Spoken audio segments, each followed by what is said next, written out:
माझ्या भारत मातेवर वंदन करणाऱ्या तमाम नागरिकांना तसेच माझ्या देशप्रेमी माझ्या तरुण मित्रांना वंदन करून या राष्ट्रभक्तीपर कार्यक्रम प्रबोधनपर कार्यक्रमाला सुरुवात करत आहे। या भारत मातेला स्वातंत्र्य होऊन आज 75 वर्ष पूर्ण झाली। 15 ऑगस्ट 1947 रोजी आमचा भारत देश स्वतंत्र झाला। त्या भारत देश स्वतंत्र झालेल्या भारत देशाच्या अभिमानासाठी स्वाभिमानासाठी आणि या देशातल्या लोकांना स्वतंत्र जीवन जगण्यासाठी ज्या राष्ट्रभक्ती त्यांच्यामध्ये प्रेरित व्हावी व आमच्या स्वातंत्र्य सैनिकांचा इतिहास त्यांच्यापर्यंत उजळावा यासाठी हा कार्यक्रम आहे। त्यामध्ये पहिलं नाव मी घेऊ इच्छितो विनायक दामोदर सावरकरांचं। विनायक दामोदर सावरकर कोण होते? विनायक दामोदर सावरकर हे आमच्या राष्ट्राला स्वातंत्र्य मिळवून देणारे थोर स्वातंत्र्य सैनिक होते। विनायक दामोदर सावरकरांनी काय केलं? विनायक दामोदर सावरकरांनी या सशस्त्र क्रांतीचा लढ्याला पुरस्कार केला आणि सशस्त्र क्रांतीचा लढा त्या ठिकाणी यशस्वी करून दाखवला।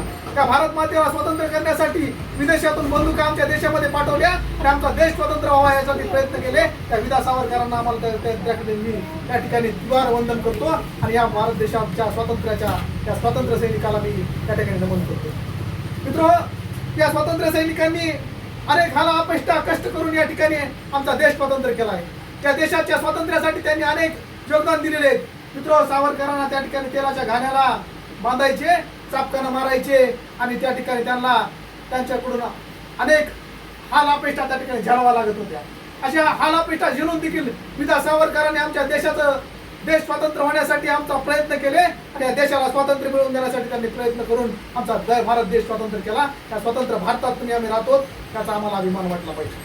हा अभिमान स्वाभिमान जिवंत ठेवण्यासाठी, पुढच्या पिढीला आमचे सावरकर करण्यासाठी, पुढच्या पिढीला विदा सावरकर करण्यासाठी, पुढच्या पिढीला भगतसिंग करण्यासाठी म्हणून हा कार्यक्रम आयोजित केला।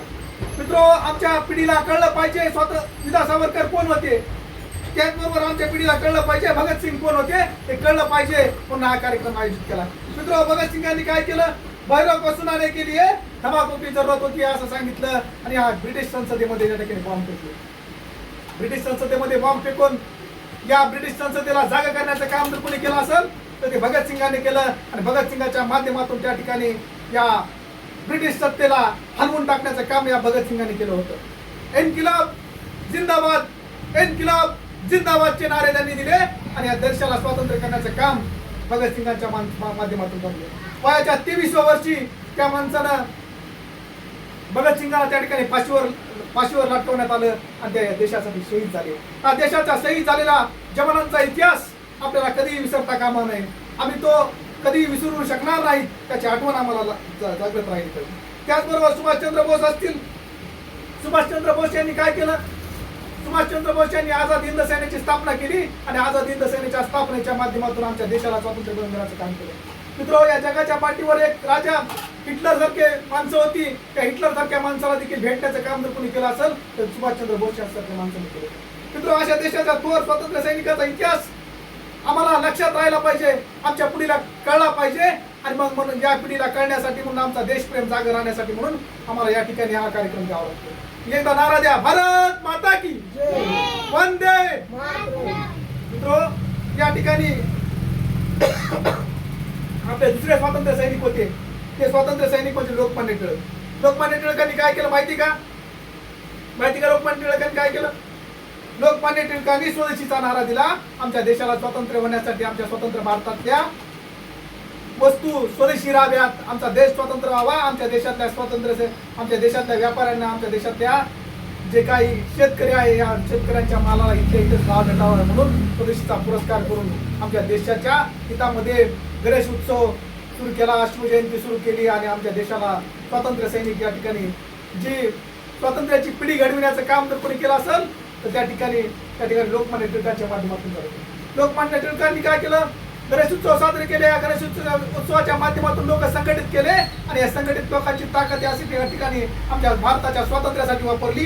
हा इतिहास आम्हाला विसरता कामा नये।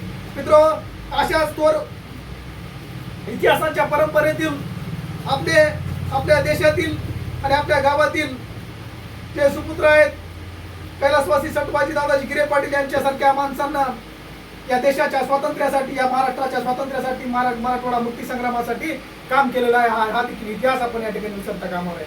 म्हणून हा इतिहास तुमच्या आमच्यापर्यंत यावा आणि या त्यांच्या 23व्या पुण्यतिथी निमित्त आपण या ठिकाणी एकत्र येऊन त्यांची जयंती पुण्यतिथी साजरी करून या ठिकाणी त्यांचा इतिहास देखील आपण उजळावा, यासाठी म्हणून हा कार्यक्रम घेतला होता. आपण या ठिकाणी आवर्जून उपस्थित राहिला, त्याबद्दल सर्वांचे आभार मानतो आणि माझे 2 शब्द संपवतो. जय हिंद, जय महाराष्ट्र, भारत माता की, भारत माता की धन्यवाद.